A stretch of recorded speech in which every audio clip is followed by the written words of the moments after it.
Hey everyone, this is Ruth L. Snyder joining you from Bonnyville, Alberta, Canada. Welcome!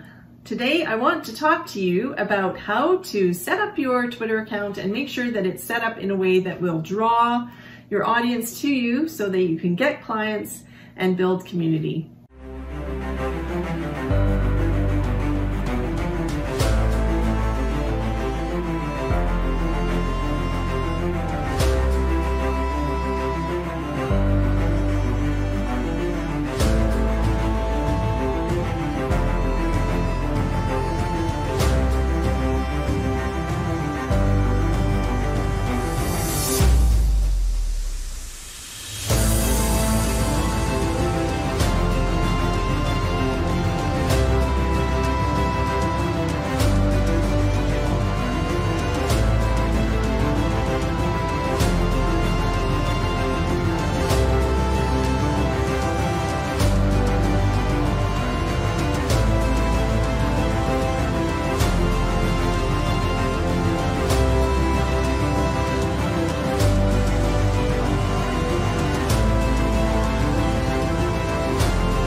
Thanks for joining me today. As I mentioned, this is Ruth L. Snyder joining you from Bonnyville, Alberta, Canada.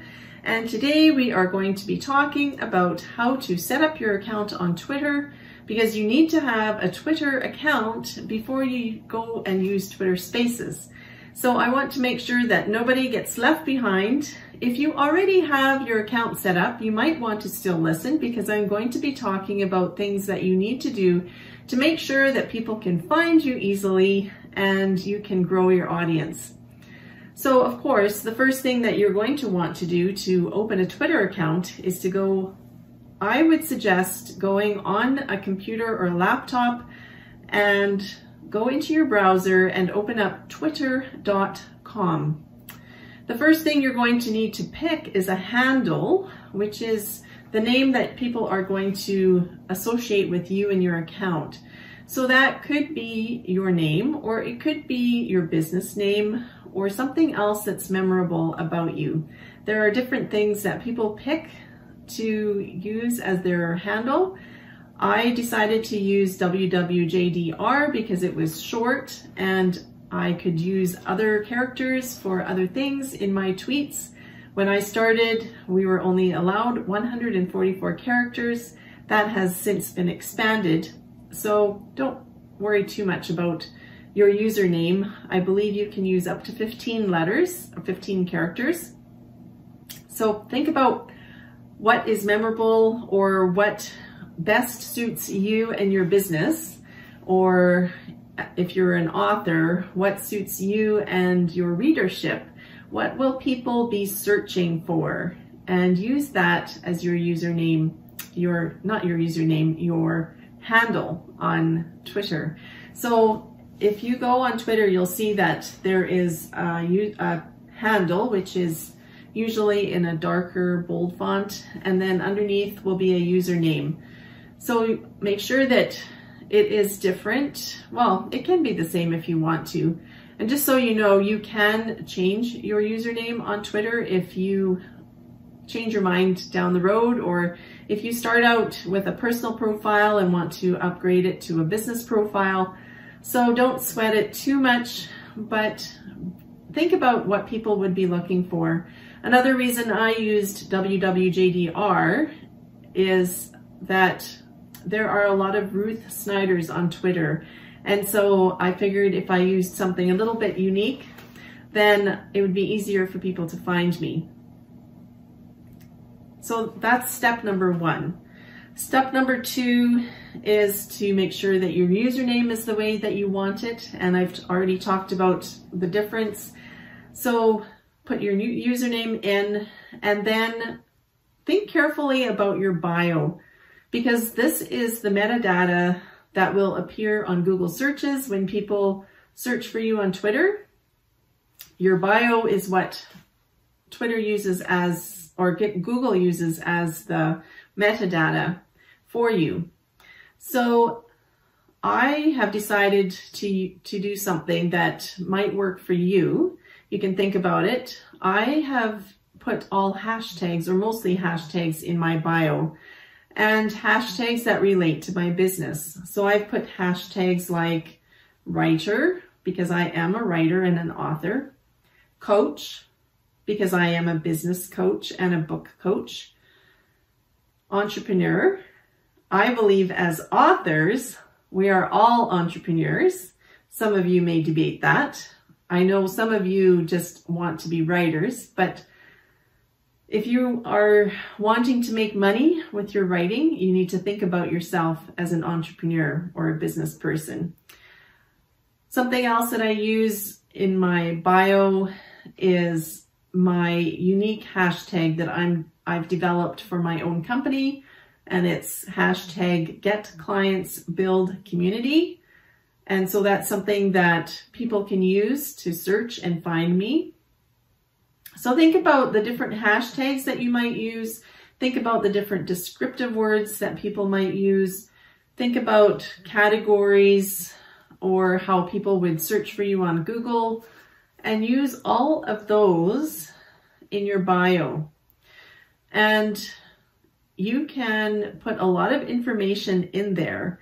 So make sure that you take good advantage of all of that space. Make sure you use all the characters that you can use, and make it easy for people to find you. You might also want to put some things in your bio that distinguish you from other authors or entrepreneurs. What is unique about you? Do you like elephants? Or are you a foodie? Or do you live in a unique place? What is unique about you that will draw people to you and make people identify with you? Another thing that's in my bio is that I like to I go for walks and I take pictures of nature. And I have so many people comment that they look forward to seeing my pictures. And so part of my bio is that I'm a nature photographer. Hashtag nature photography. So think about all the different components that you want to include in your bio. And then after you get your bio put together, I strongly recommend having some of your business associates or readers or people that you trust, who are not just going to say, oh, that's so cool, who are going to give you critical feedback that is helpful.